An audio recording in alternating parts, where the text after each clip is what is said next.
40 plus age group के बाद menopause पर से क्या है, हमारी जो फीमेल्स हैं उनके आंखों में ड्राइनेस, आंखों में थकावट, आंखों में खिंचाव, ये एक बहुत कॉमन सिम्टम रहता है। अगर आप 40 से ऊपर के हैं और आपको आंखों में सूखापन लग रहा है तो आपको आई स्पेशलिस्ट को ज़रूर दिखाना चाहिए। गठिए में आंसू सूखने लगते हैं और जो मेनोपॉज करके प्रॉब्लम होती है उसमें आंखों की चिकनाई सूखने लगती है। 40 के बाद जो चश्मा लगता है वो सिर्फ नज़दीक का लगता है, दूर का नहीं लगता। नमस्कार, सेहतनामा देख रहे सभी दर्शकों का स्वागत। सबसे पहले गुजारिश, सेहतनामा को अगर आप पसंद कर रहे हैं तो सब्सक्राइब का बटन ज़रूर दबाइए। और आज बात मेनोपॉज और आपकी आंखें। 40 के बाद जब मेनोपॉज होने वाला है महिलाओं को या उससे पहले की उम्र, आंखों पर उसका क्या असर पड़ता है, डॉक्टर आदित्य शर्मा हमारे साथ हैं, वो बताएंगे। तो बहुत बहुत स्वागत सर। सो मेनोपॉज की सीरीज आप देख सकते हैं सेहतनामा विद राजेंद्र में। बहुत सारे टॉपिक हमने आज कवर किए और आज बात आंखों पर। सो 40 प्लस में क्यों ज़रूरी है आंखों का चेकअप और मेनोपॉज का क्या असर महिलाओं की आंखों पर होता है? 40 प्लस एज ग्रुप के बाद मेनोपॉज पर से क्या है, हमारी जो फीमेल्स हैं उनके हार्मोनल स्ट्रक्चर्स, बिकॉज ओवरीज जा रही होती हैं तो जो एस्ट्रोजन एक हार्मोन है, एस्ट्रोजन की मात्रा में कमी आने लग जाती है।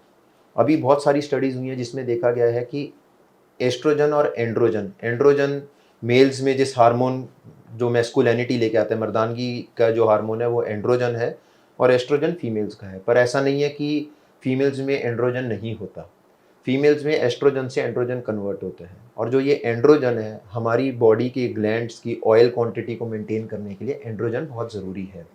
तो जब मेनोपॉज आता है तो एस्ट्रोजन की कमी करके एंड्रोजन की भी कमी होने लग जाती है, तो फीमेल्स ड्राइनेस बहुत फील करती हैं उस टाइम पे। आंखों में ड्राइनेस, आंखों में थकावट, आंखों में खिंचाव, ये एक बहुत कॉमन सिम्टम रहता है। वो बिकॉज यूजली अगर हाउसवाइफ हैं तो इतना नोटिफिक नहीं होता, तो हमारे पास जो इवन क्लिनिक्स में भी हम देखते हैं कि वो फीमेल्स घर वाली कम आती हैं, पर जैसे अगर एक्टिवली पूछो तो पता चलता है कि उनको भी ड्राइनेस है।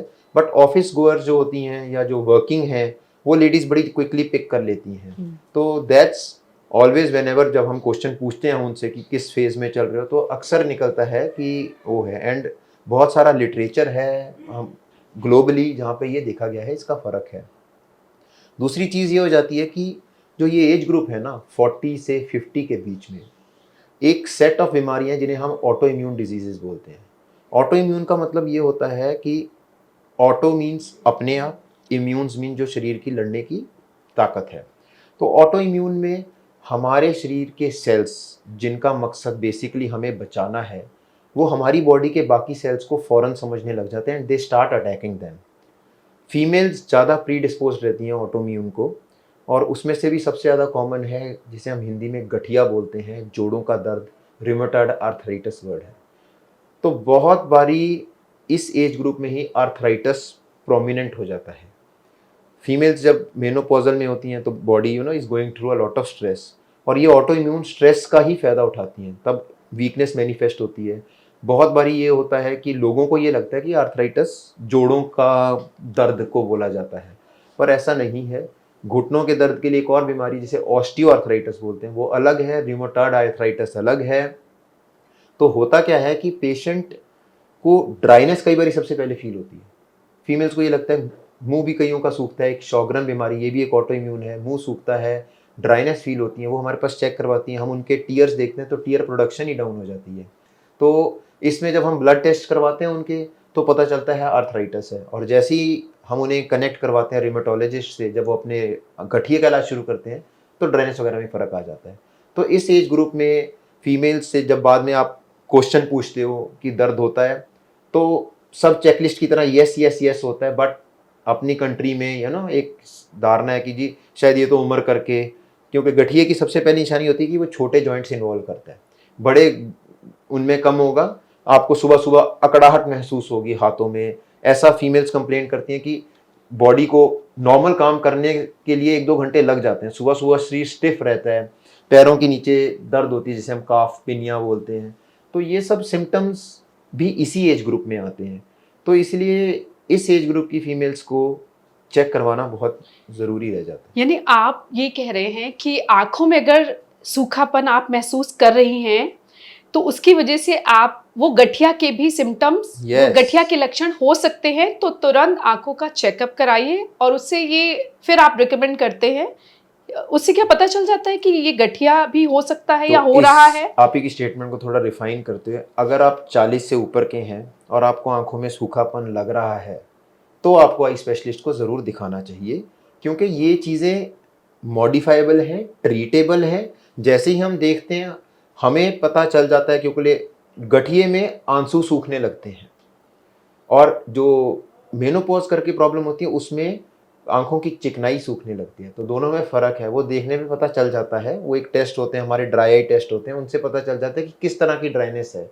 तो फिर उस तरह की ड्राइनेस पे हम वर्क करते हैं। ज़रूरी नहीं है कि इसके एब्सोल्यूट रिस्क कम होते हैं, पर ये बहुत प्रेवलेंट है यहाँ पे। सो अगर हम हफ्ते में बात करेंगे तो 3 से 4 केस, अगर हमारे पास टोटल मान लीजिए 50 फीमेल्स आ रही हैं, तो ऐसा हो जाता है कि 4 cases turn out to be गठिए के शिकार या शॉगरन के शिकार होती हैं। सो फिर जब आपके पास महिलाएं आती हैं ड्राइनेस, आंखों में सूखापन महसूस करने की शिकायत लेकर, आप चेक करते, फिर उसके बाद इलाज क्या होता है? देखिए, जब हम उन्हें चेक करते हैं और पता करते हैं, तो सबसे पहला स्टेप होता है कि हम पता करते हैं किस तरह की ड्राइनेस है ये। उसी एज ग्रुप में हम प्रेशर चेक करते हैं कि कोई काला मोती है, एडजॉइनिंग, डायबिटीज़, ऐसी बीमारी होती है। जब वो सब एक्सक्लूड हो जाता है, तो किसी भी बीमारी, इसमें से कोई भी प्रॉब्लम ऐसी नहीं है जिसमें कोई सर्जरी की ज़रूरत है या कोई लाइलाज है।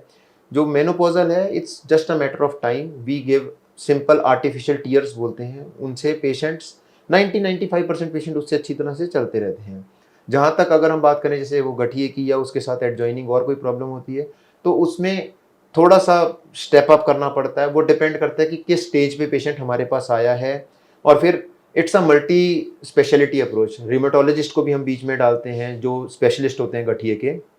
जब उनका ट्रीटमेंट शुरू होता है, तो ऑटोमेटिकली आई के जो टीयर्स सिक्रीशंस है वो बेटर होने लग जाती हैं, बिकॉज कहीं ना कहीं जो अंदर की सूजन है, जिसे हम वात बोलते हैं, वो जैसे ही ख़त्म होती है तो पेशेंट के सिम्टम बेटर हो जाते हैं।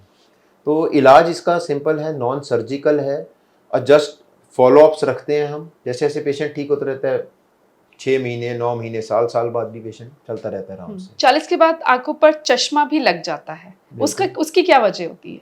40 के बाद जो चश्मा लगता है वो सिर्फ नज़दीक का लगता है, दूर का नहीं लगता। नज़दीक का चश्मा इसलिए लगता है कि हमारे जो मसल्स हैं आईज़ के अंदर भी, एक आई के इनसाइड भी मसल्स होते हैं जिनका काम होता है, जो हमारा कुदरती लेंस है उसमें ये खासियत है कि वो अपने आप मोटा हो जाता है जब नज़दीक का देखना है, और दूर का देखना है तो पतला हो जाता है। ह्यूमंस, मैं कहूँगा एक सिविलाइज्ड एनिमल्स हैं हम, जो दूर देखने के लिए बने हैं। तो जब हमें नज़दीक के लिए करना पड़ता है तो उन मसल्स को काम करना पड़ता है। बच्चों में वो रिज़र्व बहुत ज़्यादा होता है, तो हम देखते रहते हैं। जैसे जैसे हम 40 तक पहुँचते हैं, वो रिज़र्व ख़त्म हो जाता है, हमारे मसल्स वीक हो जाते हैं, तो फिर हमें नज़दीक को देखने के लिए धुंधला दिखने लगता है। तो वो 1, 1.5, 2 नंबर डिपेंडिंग अपॉन किस एज में आपको वो मिलता है, तो आपको अच्छा दिखने लग जाता है चश्मा। सो बहुत ज़रूरी है कि 40 के बाद जो महिलाएं, क्योंकि मेनोपॉज का भी दौर आप अब आने वाला है, या कईयों का 45 तक आ चुका होता है, या उसके बाद का, एक बार आप आंखों का चेकअप जरूर कराएं। बहुत ज़रूरी है, क्योंकि इसी टाइम में अगर नाम लिए जाएं तो लिस्ट ख़त्म नहीं होती। ये 40s के बाद ही ग्लोकोमा, जिसमें कोई जेंडर प्रीडिस्पोजिशन नहीं, मेल्स को भी फीमेल्स को, ग्लोकोमा के चांसेस बढ़ते हैं। आपको अगर डायबिटीज़ है तो उसके सिम्टम जल्दी आने लगते हैं। आपको आर्थराइटिस, ऑटो इम्यून डिजीज़, फिर उसके बाद आपकी जो ड्राइनेस है, मेनोपॉजल है, ये सब इसी एज ग्रुप में आती हैं। तो 40 के बाद एक एग्जामिनेशन इज़ मैंडेटरी।